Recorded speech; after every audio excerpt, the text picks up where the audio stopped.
Nandito na tayo sa halos kalahati na ng Administrasyong Marcos Jr. Maalala natin, campaign promise ho itong 20 pesos per kilo na bigas. Do you think itong mga ginagawa nila, desperado mga hakbang para makita ng taong bayan na somewhat somehow merong kaming ginagawa dahil sinasabi na ng Presidente, malapit na tayo sa ating adhikain na gawing 20 pesos per kilo ang bigas. Malapit nga, ang layo naman ng presyo sa 20 doon sa sinasabi nilang suggested retail price. MJ, sa tingin natin mahihirapan, no? 20 pesos kasi first of all, ang fuel by Tuesday tataas na naman yan, no?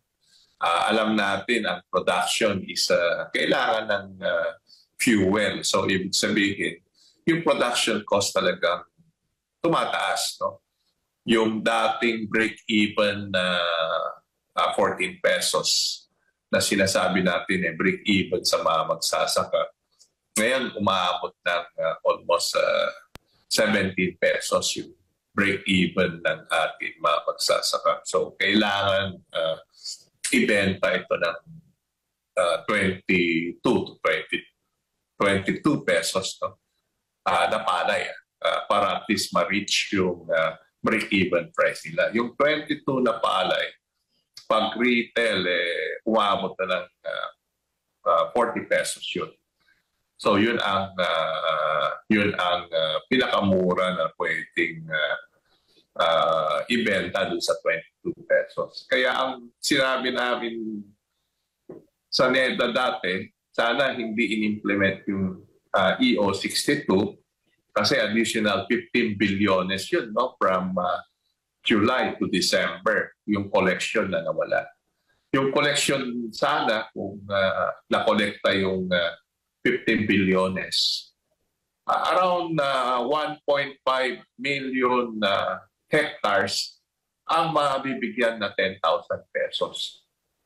Kung binigay yung pera na 10,000 pesos sa ating mga magsasaka, yung production cost na sabihin natin, for example, 50,000 ang gastos nila isang hektarya, less 10 pesos, 10,000, di 40,000 na lang. So yung bigas or yung palay na ani nila, pwedeng bilihin ng traders or mga miller ng mas mababa ng 2 pesos and 90 cents. Tapos yung palay, kung magiling yung maging bigas, equivalent to 5 pesos yun. So ang sinasabi natin is mas effective pa rin kung binigay dun sa 78% ng production natin kaysa inasa nila dun sa importer na hindi nakatulong. Kung makita natin ngayon is hindi naman makatulong itong yung 58 pesos na sinasabi natin dahil yung masa talaga is mas marami buwibili doon sa 42 to 43 pesos. Sir, panahon na naman ng pangangako, eleksyon na naman sa midterm. Effective pa bang campaign promise yung bigas, 20 pesos? Baka may gumaya kasi. Yung ibang munisipyo kasi subsidized na. No? Kagaya ng Town of Villasis, ang ginagawa ng ibang mayor is subsidy sa mga magsasaka, inputs nagbibigay sila, and sila ang bumibili ng palay, ginigiling nila. Puunan pag naggiling is 40, nagsasubsidize sila ng 3 pesos, binibenta at 37 pesos. No? Ang gumagawa na isa rin is yung kaibigan nating governor ng Isabela, si Rodito Albano. Binibili niya ng palay ng mas mataas, tapos sinasubsidize, binibenta at 30 plus pesos, no? 30 plus pesos na bigas. So, yun mga LGU, may subsidy yun. Pero kung walang subsidy, hindi talagang kaya presyo. No? So, we have to understand yung production cost tumaas. Kaya tumaas talaga yung produce ng bigas natin. Sir, sa inyo pong monitoring, bukod po sa presyo ng kamatis, ano pa pong mga pangunahing bilihin ang inaasahan po ninyo o may forecast kayo na tataas o magkakaroon ng labis sa pagtaas sa mga darating pong araw, linggo? So far, ang tingin naman natin yung kamatis by next month, February, masasabi natin baka kalahati na lang yung presyo or lower price. Ang farm gate kasi from 150, bumaba ng 120, ngayon nasa 100. No? In-expect natin na by end of the month, baka 50 pesos na lang yan. Yung farm gate. So, bababa din yung retail. Other commodities na medyo tataas,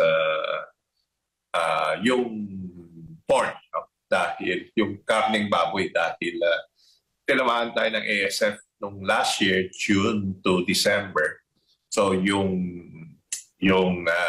produce nun is between January to May. So yun ang hindi natin nakikitang bababa, baka tataas pa. No? Yung chicken naman, nakikita natin maraming stocks naman, walang problema. Yung gulay natin, medyo tumaas ng konti, no? Dahil doon sa weather condition, yung mga talong, yung pang-pakbet na sabihin natin, medyo mas mabigat ang gastusin ngayon. Pero sumatotal, mura pa rin. Ayun ang masasabi natin, yung mga gulay na kinakain natin. So far, yun ang inaano ng mga masa pa rin kasi backyard lang, diba? And mabilis na mag-grow compared dun sa ibang crop. Engineer, maraming salamat po sa inyong oras at panahon ngayong gabi. Sa uulitin po, ingat po kayo. Thank you, sir. Maraming salamat. Si Engineer Rosendo ng grupong Sinag po, mga kapartner, kaugnay nga dito sa patuloy na pagtaas ng presyo ng bigas na gusto pong ibaba ng ating pamahalaan at pagbumultahin kung lagpas doon sa maximum SRP. Ganon din po yung nakatakdang food security emergency po, mga kababayan, para di umano, mapigilan yung pagtaas ng presyo ng bigas at mapababa ito at magkaroon pa ng maraming supply ng bigas sa mababang presyo mula po sa buffer stock ng NFA.